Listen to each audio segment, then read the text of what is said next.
Hi, so today I'm here with Claire McCarty. She is from New York, and Claire has been with us at Holy Cross Catholic Church located here in Nairobi, Kenya, Lavington area for the last 3 weeks. And today she's going to tell us her story of how she grew up in tradition in the Society of St. Pius X and what the experience has been like for her.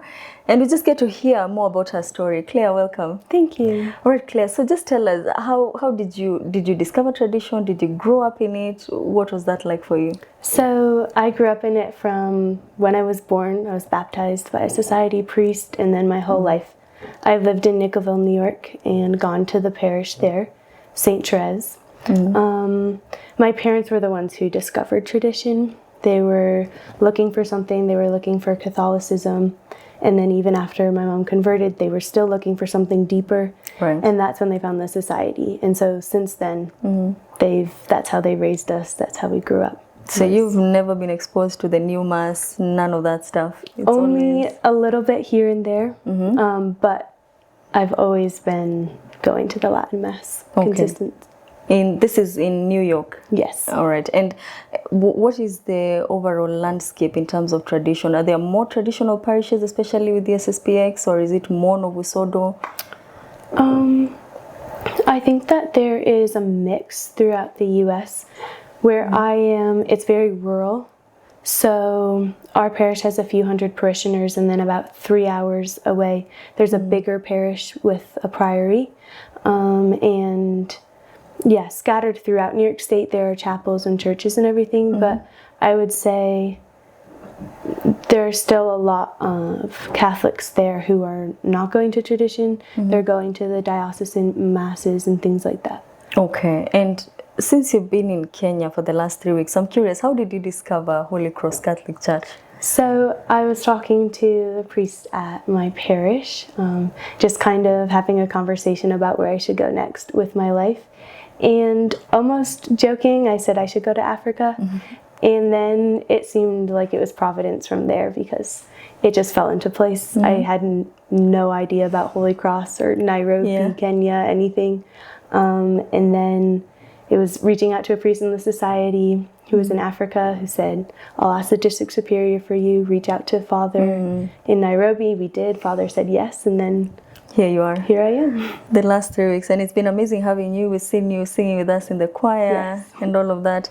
So Michael Matt was here a couple of weeks ago, and he said that he attends the Latin Mass and everything, and he's been a big proponent of the Latin Mass. And he said being here, it's like he's 8,000 miles away from home, but he's home. Is that the same experience for you? Yes, definitely the same. It was striking. When I first got here, I didn't know anything. I didn't know what I was doing. I didn't know anyone. But the one thing I knew was the liturgy. Right. And being able to go to Mass and have it be the exact same, know the songs more or less, like what was going to be sung. And that way I felt really like integrated into the community, even though I knew nothing. And then after that, the people are so welcoming, so inviting, so kind that you just kind of feel at home. Yeah. And I've seen you in one of the weddings. Yes. So you've seen our culture and, the dancing, bringing the bride to Mass. Yes. What was that experience like for you? It was completely unexpected. I was just standing outside the church and someone was like, come here. And so I went, and then we started walking away from the church, and I was like, where are we going? And she said to the bride's house. And that was surprising because in America, this doesn't happen. So I was like, okay, let's go see what happens. And then I was there, and it was such a good experience. There was so much joy and excitement, and that's surrounding like a marriage, and that's a beautiful thing. So it was really good. All right, and you seem like a very young person. How would you encourage more people to find their vocation and find tradition? I would say there's a certain beauty and depth in tradition that you can't really find anywhere else. And a lot of times there's a lot of encouragement to, I don't know, maybe be selfish with your time, like advance yourself. Don't give anything of yourself to something bigger than yourself in the culture today. But I would actually say that you find way more joy and beauty and appreciation when you do. And so going to the Latin Mass, seeing the liturgy, how solemn it is, how serious it is, it really puts you into perspective of like your role in how you can help people. And Right. Yeah. yeah. And there's this shift, I don't know if you've seen it here in Kenya, but I'm sure it's there in the West, especially coming from New York, where there are more young people discovering tradition and wanting, you know, the solemn liturgy. They don't want, you know, all the distractions with the new mass and everything. Is it the same case in the parishes at home? Are you seeing more young people being drawn to this liturgy? Yes, I would say there's definitely a draw, or some people who aren't religious or aren't Catholic at all coming and being surprised. Like they walk in the church and they're like, what is going on here? This is so beautiful and I want this to be a part of my life. I've definitely seen that even in a small parish where they hear the beautiful music. They see everything that goes on in a Latin Mass, and then they just don't want to leave again because it's so beautiful. It's beautiful. And are there restrictions in your parishes with all the restrictions on Latin Mass back at home? We seem to be doing fine with all of that. Like, nothing's changed really since I've been going. The amount of masses or anything like that, we seem to be doing constant. Yeah. Okay.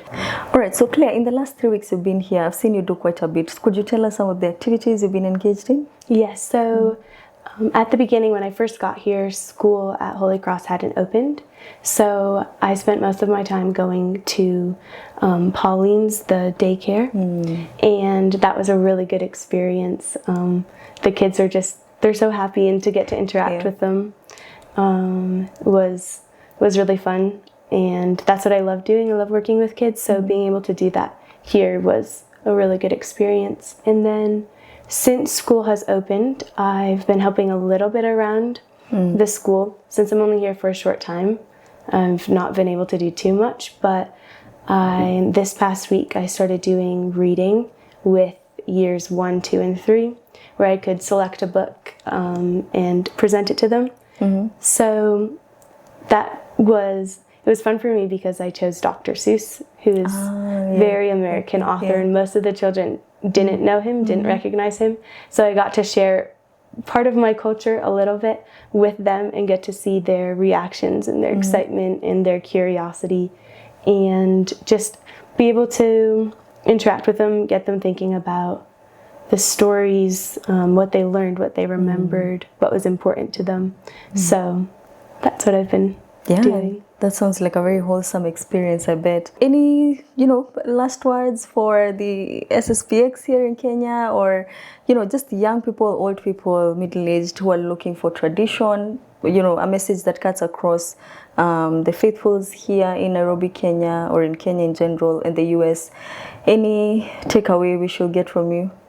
I think that the community here in Kenya has really, it's not only welcomed me, but it's made me appreciate tradition more, because you see how it can bring people together. You see how it can be beautiful regardless of where you are in the world. Yeah. And so I would say maybe to people of my age, like, it's our turn to step up and to be willing to fight, to go to tradition, be willing to sacrifice to have tradition. And so that's what I would say is. All right. Thank you so much, Claire, for joining us. I really appreciate it. And I wish you a safe trip as you go back home, and say hi to the faithfuls there. And so we hope you've enjoyed this short segment. And this is Immaculata TV. Subscribe to our channel for all things traditional Catholicism. Thank you, Claire. Thank you.